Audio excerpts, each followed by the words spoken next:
Hi, welcome to another Level Up. Now we know as ukulele players, of course, that a little thing can do a lot. In this video we're going to look at how we can put some very tiny, subtle things into our playing that will make a huge difference into how good we sound. Now this one actually comes from recent real-world experience with me, and thank goodness we're able to get back out into the world and perform again, and I have really been loving getting out to festivals and to clubs and events and meeting people and playing music with them. And things happen, people ask you things or I spot things, and a couple of things happened here that I'm going to bundle together because they can all be covered by this video. One was, I played a swingy jazzy song a couple of times, and on both occasions people caught me afterwards and said, "What are you doing with your right hand? What is that rhythm? I can't get that rhythm." The other thing is that playing with a group and leading a song, I found that even though we weren't playing particularly fast, the group was struggling to keep up and struggling to sort of find the feel and be able to play along with that song. So what we're going to do is take a very simple rhythm, but a rhythm that is absolutely at the heart of so much music that is related to jazz, blues, country, bluegrass, old time, all kinds of music, and then look at how we can add tiny, tiny subtle things to it to bring it to life. That rhythm is to play a downstroke on every beat. So I'm going to play an F chord here, and my downstroke is just this. 1, 2, 3, 4. 1, 2, 3, 4. Seems so simple that it can never sound good. And yet, if I'm playing that swing tune I spoke about, which goes something like this,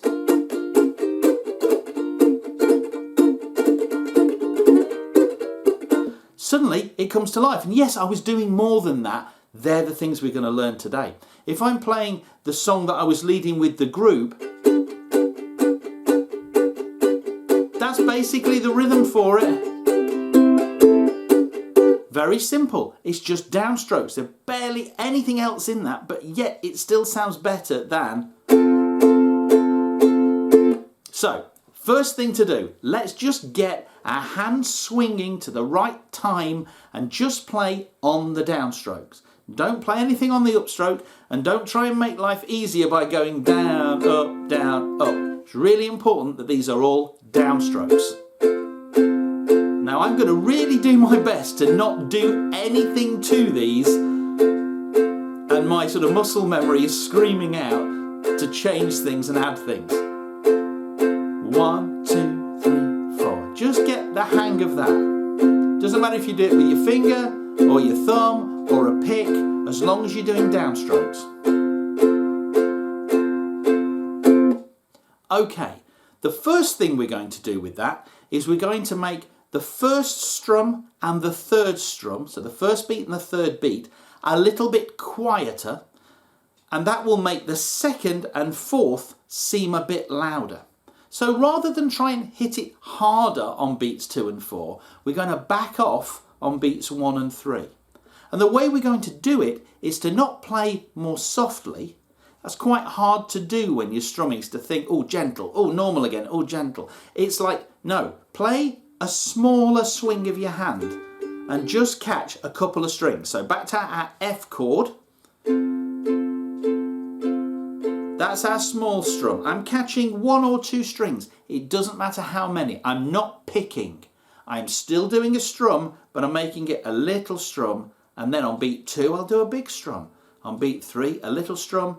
Beat 4, a big strum. So it looks like this. Little, big, little, big, little, big, little, big. Still swinging my hand, but I'm just sort of pulling short on that first one and just catching 1 or 2. It doesn't matter how many strings you catch, as long as it's not all 4. It could be 1 or it could be 2. If it gets to 3, there's probably not going to be enough of a difference, but don't worry, it could be different on every beat. We're just getting a feel. Little, big. So see if you can do that. Little, big, little, big. 1, 2, 3, 4. It's important that it's the 2 and the 4 that appear louder. Why is that? Well, because most of the music we play modern pop music even, and country and folk and pop music from the 60s, rock and roll, Beatles, Stones, all of that comes from the same roots, which is basically the blues and early jazz and all that kind of American music from around the turn of the 20th century. That is the roots of all this music, and that music tends to emphasize what we call the backbeat, the 2 and the 4. It's where the snare drum hits 1, 2, 3, 4. It's where we should clap our hands 1, 2, 3, 4. If you get an audience that clap on the 1 and the 3, it really kind of ruins the effect. So just get used to doing that to start with. Little big, until you're not thinking about it, until you're just feeling it. Right, that's great for, say, country songs. So if you're playing a country song, you might do a nice slow boom, chip, boom, chip. In fact, I did a 2-minute tip on one of my 100 2-minute tip videos called the boom chick, which is that very thing. Boom, chip, boom, chick. If you've got a low 4th string, that really does sound like a bass note.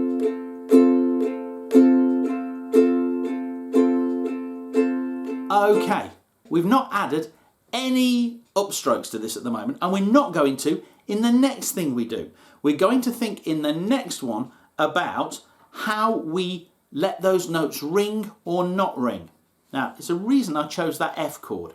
If you play an F chord and you also have this note here, the 3rd fret on the 1st string with your little finger or your ring finger, I prefer the little finger there. We only have one open string now, our C string, which means if I strum that chord and I kind of release the pressure on my left hand fingers, I can make that whole chord stop. How am I stopping the open string? Well, as I release the pressure, I let my 2nd finger flop down and just touch the C string. So tips of fingers, pressing them down, just go floppy and let your fingers fall a little bit. And as they fall, that 2nd finger, and you can also think of it as a slight little rotation as you let the pressure off like that. But it means it's a simple enough chord that we all know, but it's one that we can mute quite nicely. So what I want us to do now is to just make 2 and 4 shorter. So we get this. 1, 2, 3, 4. 1. So we're still doing little big, but the big one is shorter. You could also make all of them shorter. Maybe more suitable for a jazz tune, whereas the first one might be better for maybe a country song. But we're thinking about how long the note lasts. Now, if you're adept at playing 4-finger chords and bar chords, then you could try and find different chord positions to play your song. So instead of playing C's and F's and G7s down here, you're actually playing closed chords up here. And they're much easier to control like that. But you can still do it just by thinking carefully about how you position your left hand. Even with a C chord, you can play a C chord with your 1st finger and use these remaining fingers to stop it ringing. So then you could have little, big, little, big. So I'm doing a regular C, a small strum, then on my big strum, as soon as I've done it, I flop those fingers down on the strings gently.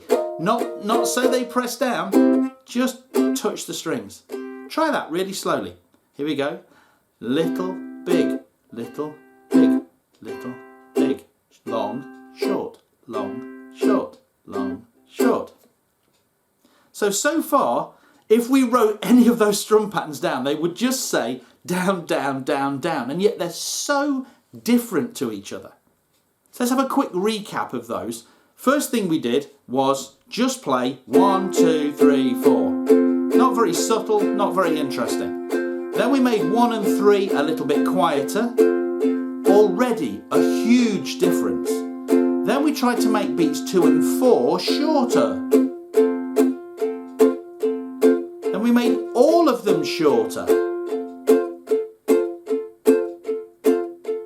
And you might use one or other of those last two depending on the style you're using. All of those are down, down, down, down. The strum pattern is the same. And this is one of those reasons why strum patterns are often not a useful thing, because they don't have any of that level of subtlety, nor do they even suggest that it should be there. Now let's add some upstrokes.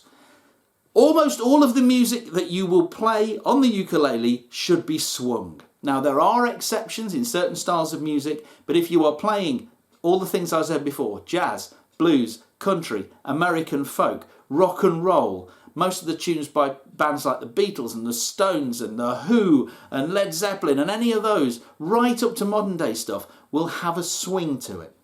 What we mean by that is we delay the upstrokes. So if we're going to put an upstroke in, let's just go back to our basic 4 on the beat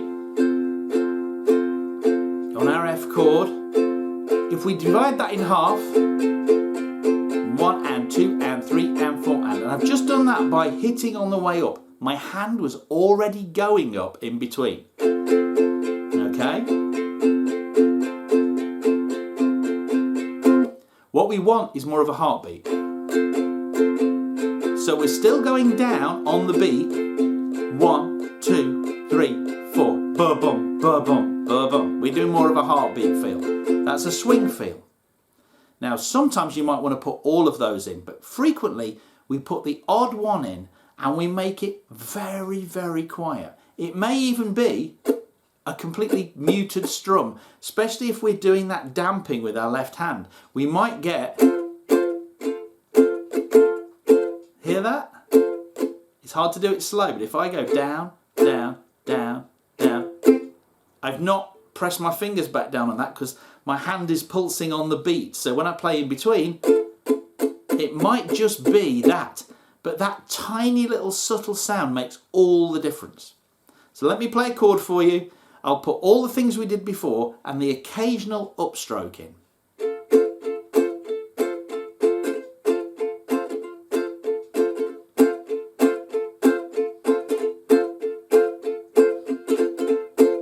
So you can do them quite noticeable, or in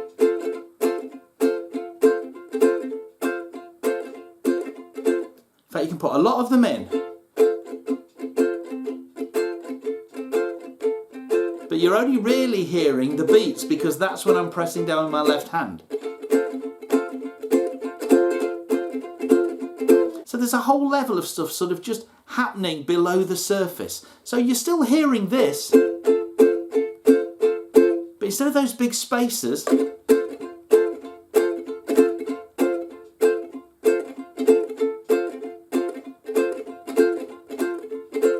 as I say, some of them aren't even actual notes, they're just muted sounds. But they just give it bounce and they give it some kind of I don't know, some kind of extra level, extra dimension of interest and colour rather than this plain old bum, chick, bum, chick. So I'll just play the first one and the last one and you can see how they really sort of do make a difference. And then I'll give you a pattern that you can use on one of my play along videos and then you can try it out on that video. So here was that first one. And by the end, we get to this.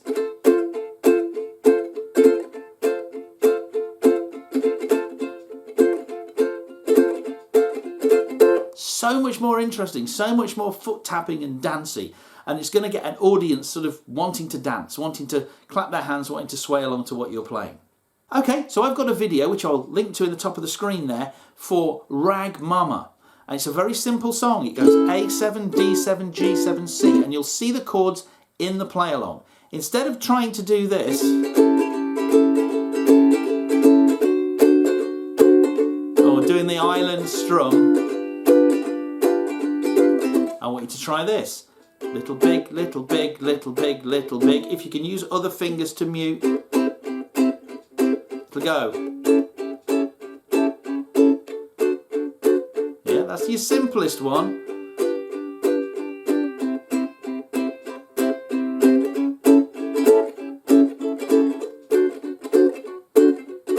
The occasional upstroke.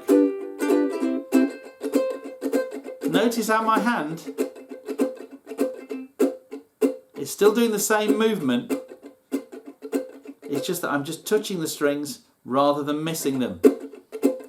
So try that for Rag Mama. If you can't do it at the speed that the play along is at, use the little cogwheel at the bottom of the screen in YouTube and slow down the play speed to maybe 0.75. Play it at 3/4 the speed until you can get that nice feel. And when you're happy with it, take it up to 100% and see if you can play along like that. This kind of stuff is the stuff that makes the difference between someone that sounds like they're a beginner and someone that sounds like they really know what they're doing. And it's such subtle stuff. So it's really worth diving into to improve your playing. I hope you've enjoyed this, and I'll see you soon. Bye-bye.